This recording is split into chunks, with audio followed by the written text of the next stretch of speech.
It's 17 minutes to 8. Yesterday, a once beloved fashion and culture magazine, ID, made a return to newsstands, having been bought and revived by the US model Carly Kloss.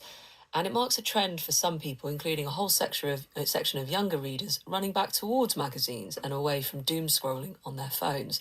Some are making the comparison between the love of vinyl over streaming music, but do expect some price inflation as the median price for an independent magazine hovers around the £15 mark. Not all, but that is a bit of an insight into what's going on with this market.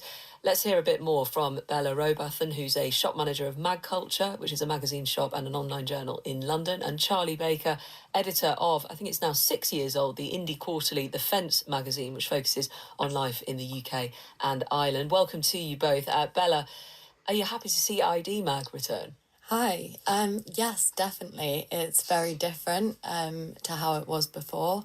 I think it's a very exciting time for magazines, which means obviously there's a renewed interest.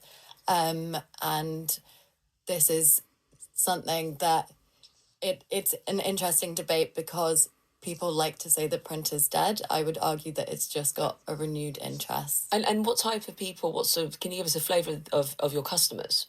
Yes, so we have a very diverse audience.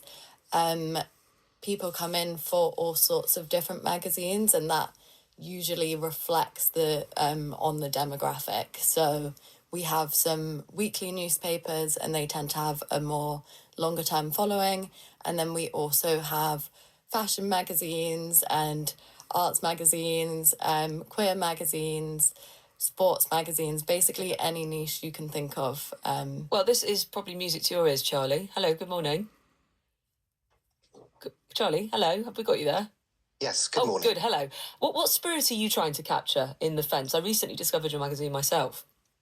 Well, we're trying to hark back to Graydon Carter's Spy magazine from the 1980s. That's our big influence, but also The Face and Private Eye in the present day, which is still doing incredibly well. And yes, as Bella said, Private Eye is a great example of a print magazine that I think is reaching ever higher circulation numbers. So